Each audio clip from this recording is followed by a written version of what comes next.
Jasuda शाखामनगो Khunjuni surgery खलायै शाखामै बाचाखा surgery खलायजागनाय कदगमा साल रमै खुनजु यासा कुपतै कगमां तंगो त्रिपुरानि टिचु चौधुरीनि यागुलो Jasuda शाखाम नगो फायै operation खलायजागमा उलो शाखामै बाचामानि कगतमा जुलाई तालनि लायथानाय 23 सालमारिव ENT नि डॉक्टर अशोक कुमार सिंहनि तिफांबाय tympanoplasty mastoidectomy cartilage shield grafting खलायजाखा खुनजुनि ऑपरेशन खलायजागमा उलो ताबुक काहाम करंनो तंग टिचु चौधुरी ऑपरेशन खलायजागै शाक नायजागपायमा यागुलो टिचु चौधुरीनो डिस्चार्ज खलाय रहरजाखा डॉक्टर सिंह साइखनारखा कदगमा साल जरारमै खुनजुनि कुपतै अंखरि तंगमानि ऑपरेशन खलायै ताबुक हामरि रिजाखा अबहाय बेमार बेमुक अंगै तंगा हिंके बेलायखेनो नायजागना नांगौ डॉक्टर काहामबाय जरा तंगसानि नायजाका हिंके से हामैबो बासनानि हनि साइखनारखा डॉक्टर सिंह है। मैं सीनियर कंसल्टेंट हूँ Yashoda hospital Hitech City Hyderabad से। ये हमारे साथ पेशेंट है मिस्टर टिंकू चौधरी। इनको बहुत सालों से लेफ्ट ईयर में क्रोनिक डिस्चार्ज हो रहा था, फंस आ रहा था बहुत सालों से।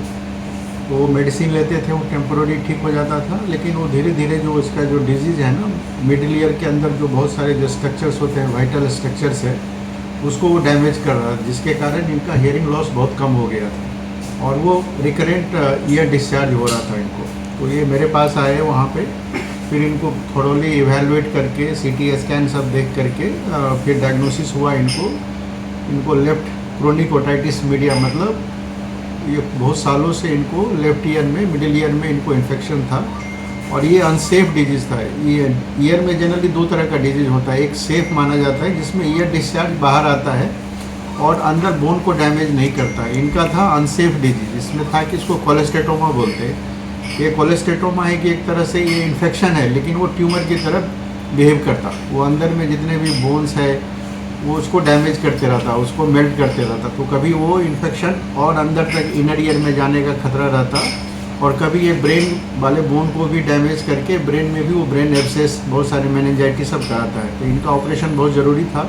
तो उनको हम लोगों ने थॉरोली इवेलुएट करके हुआ कि इनको ईयर का सर्जरी करना है। तो ईयर सर्जरी में हम लोगों को जो था, ये पीछे का जो बोन होता है उसको मैस्टॉइड बोन बोलते हैं, जिसके अंदर ये पूरा ईयर रहता है, ये टेम्पोरल बोन है। तो इसको हम लोग को इवेलुएट करने के बाद हुआ कि इनका जो पीछे का बोन है मैस्टॉइड बोन, वो उसमें भी इन्फेक्शन चला गया है। तो इसको हम लोग मैस्टॉइड एक्सप्लोरेशन बोलते हैं। जो भी मैस्टॉइड है, ये पीछे का बोन ड्रिल करके जहाँ जहाँ इन्फेक्शन था उसको सारा क्लियर करके, और इनका मिडिल ईयर में जो कुछ बोन जो साउंड को कंडक्ट करता है उसमें भी वो डैमेज हो गया था, वो कनेक्शन नहीं था। तो वो सारा डिजीज़ को क्लियर करने के बाद हम लोग यहाँ से तो ग्राफ्ट लेते हैं जहाँ पर मेम्ब्रेन, नया मेम्ब्रेन बनाते हैं, और अंदर से ही एक कार्टिलेज लेकर के, जो पिन्ना का जो कार्टिलेज रहता है उसका कुछ पीस लेकर के हम लोग उनको हियरिंग का भी रिकन्स्ट्रक्शन करें। तो वो सारा डिजीज़ क्लियर करने के बाद इसको मैस्टॉइड एक्सप्लोरेशन टिम्पैनोप्लास्टी का मतलब है कि जो मिडिल ईयर में इन्फेक्शन है उसको क्लियर करके जो कान के पर्दे में सुराख है उसको भी रिपेयर करें। और उसको हम लोग रिपेयर कैसे करें, 2 लेयर में करें। एक तो है कि कार्टिलेज डालें पहले वो हेयर को रिकन्स्ट्रक्ट करने के लिए, और दूसरा है जो परफोरेशन था उसको भरने के लिए यहाँ से ग्राफ्ट ले करके उसको पूरा क्लोज करें। अभी ये एक महीना हुआ, अभी हाँ 1 महीना अब इनको हो गया है, अभी बिल्कुल ठीक हैं। धीरे धीरे वो ग्राफ्ट जो है, अभी वो ईयर ड्रॉप्स पे है, तो 1-1.5 महीने इनको ड्रॉप्स यूज़ करना है। उसके बाद इनको देखना है कि वो मेम्ब्रेन अंदर कैसा हील हो रहा है। तो ये बहुत क्रिटिकल केस था, तो काफ़ी सक्सेसफुल हुआ है। तो ऑपरेशन अच्छा हो गया। अभी ये फॉलोअप में है, मैं यहाँ आया हूँ तो ये यहाँ पे आए हैं। बाकी ये बताएंगे अपना एक्सपीरियंस कैसा रहा इनका। फील्ड है ना, इसमें ear, nose, throat and head neck हम लोगों में इंक्लूडेड है। तो इसमें जितने भी ईयर से रिलेटेड, जैसे हुआ कि ईयर से पस आ रहा है, हियरिंग का इशू है, तो उसको हम लोग सर्जरी के द्वारा उसको ठीक करते हैं। स्पेशली जो छोटे बच्चों में जो बचपन से ही वो सुनता नहीं है तो वो बोल भी नहीं पाएगा, उसको डेफ एंड डम बोलते कि ना, वो बोलते ही नहीं। तो वैसे सर्जरी को हम लोग यहाँ कॉकलेट इम्प्लांट सर्जरी बोलते हैं, जो हाई एंड सर्जरी है। उसका कॉस्ट सर्जरी का ऑलमोस्ट 15 लाख टू 40 लाख तक जाता है। वो डिपेंड करता है कि आप कौन सा इम्प्लांट यूज़ कर रहे हैं। ये इम्प्लांट हम लोग का बाहर से आता है, ऑस्ट्रेलिया, 2-3 कंपनी है इसमें, एक ऑस्ट्रेलिया में है, एक ऑस्ट्रिया में और एक US से आता है। तो वो कॉस्ट वहाँ से आने के कारण उसका कॉस्ट थोड़ा सा हाई रहता है। तो वो छोटे बच्चों में है कि जो बॉर्न है, वो डेफ डम है, तो उनको हम लोग ऑपरेट करके उसका हियरिंग रिस्टोर करते हैं ताकि वो नॉर्मल स्ट्रीम लाइन में उसका हियरिंग नॉर्मल हो जाता है। तो उसको है कि आप जितना जल्दी करें, 1 साल मिनिमम एज है कि 1 साल है तो आप कर सकते हैं, 1 साल और जितना जल्दी हो, मतलब 5-6 साल के अंदर करने से उसका रिजल्ट अच्छा रहता है। दूसरा है कि नोज में जो एलर्जी से रिलेटेड प्रॉब्लम है, पॉलिप है, साइनस का इशू है, और उसके अलावा जो साइनस का में कभी नोज में ट्यूमर रहता, तो वो हम लोग छोटे से लेकर के सारे बेसिक से लेकर के जितने भी एडवांस नोज से रिलेटेड, ईयर से रिलेटेड, थ्रोट का जैसे ओरल कैंसर है, उसके बाद थ्रोट का टॉन्सिलर कैंसर होता, वोकल कॉर्ड में कभी वॉइस बॉक्स में कैंसर होता है जिसको लैरिंजियल ट्यूमर बोलते हैं, उसे लेकर के सारे चीज़ हम लोग वहाँ पे करते हैं, एडवांस सर्जरी करते हैं। दूसरा है कि हम लोग अब दूसरे डिपार्टमेंट को भी हम लोग एक्सेस देते हैं, जैसे आजकल मिनिमल एक्सेस सर्जरी होता है कि आप बिना कम चीरा लगा करके आप ऑपरेशन कर सकते हैं। तो हम लोग न्यूरो सर्जरी की, जैसे ब्रेन में ट्यूमर है उसको स्कल बेस बोलते हैं, जहाँ पे नोज और ब्रेन मिलता है उस लेवल पे ट्यूमर है, तो हम लोग अब ENT उनको अप्रोच देते हैं कि नोज के थ्रू, इंडोस्कोप के थ्रू हम लोग ब्रेन खोलते हैं, फिर वहाँ से हम लोग वो ब्रेन ट्यूमर, जैसे पिट्यूटरी का ट्यूमर है, पिट्यूटरी ग्लैंड है कि जो हार्मोन पूरे बॉडी को कंट्रोल करता है, तो वो सब का सर्जरी होता है जो हम लोग ENT करते हैं। दूसरा है कि ये हम लोग का है स्नोरिंग सर्जरी, आजकल पेशेंट सब में जिसको खराटे आते, तो वैसे सर्जरी में मेरा स्पेशलाइजेशन है, खराटे का सर्जरी हम बहुत सारे करते हैं वहाँ पे, बहुत सारे पेशेंट का। और ईयर से तो मैं बात हो ही गई।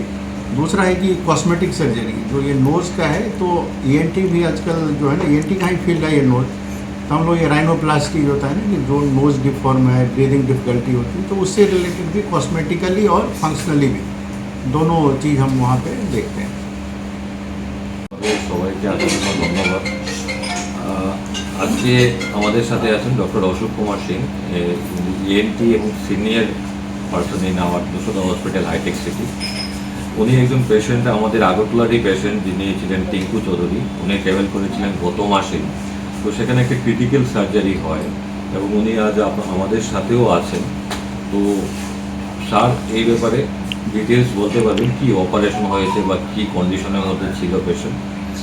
Details sir you can say about the patient, whatever the treatment you have done in our hospital hi tech city. হয়েছে, তারপরেও তো মানে কোনো কিছু হয়েছে না। তারপর এই সাইডে মানে বাম সাইডে প্রচণ্ড একটা মাথা ব্যথা করে, তো এই মাথা ব্যথাও মানে মোটামুটি কিছুক্ষণ করে তারপর আবার কমে যায়, তারপরে এরকম চলছে অনেক দিন ধরে। তারপর আমাদের মানে ওই যশোদা হসপিটালের ব্রাঞ্চের একজন আগরতলা আছে, গৌতম ভট্টাচার্য, আমার ভঞ্জাবাই, তো তার সাথে যখন কথা বলছি তখন বললো যে চলো হায়দ্রাবাদ ইয়া যশোদা হসপিটালে ডাক্তার এই ডক্টর অশোক কুমার স্যারের সাথে মানে আমাকে এখানেও দেখানো হয়েছে। তারপরে এখানে যখন মানে সিটি স্ক্যান করা হয়েছে, করার পরে তো স্যার যেভাবে বললো যে অনেক ক্রিটিক্যাল, মানে যত তাড়াতাড়ি সম্ভব অপারেশন করার জন্য, তো স্যারের কথা মতো আমি মানে এখানে প্রস্তুতি নিয়ে অপারেশন করা হয়েছে। আজকে লগভগ 1 মাস, মোটামুটি এখন ভালোই আছি। এখন কেমন লাগছে? এখন ভালোই আছি। আর মানে সিটিটা কাটা হয়েছে না, এটা আজকে কাটা হইব। পরিষেবা কীরকম? যশোদা হসপিটালের পরিষেবা বেস্ট, খুব ভালো লাগছে।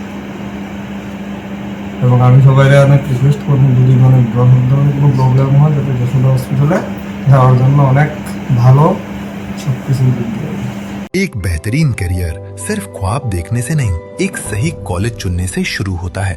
Welcome to Vinayaka institute of health sciences Agartala, affiliated to Tripura University, approved by Government of Tripura, Department of Health and Family Welfare, Tripura Nursing Council and Tripura State Allied and Healthcare Council. Choose from BSc Nursing, GNM, BMLT or BMRIT. Admissions open for 2026-27. Address: Airport Road, Nutan Nagar, Agartala. Join Vinayaka Institute of Health Sciences, where future healthcare professionals begin their journey.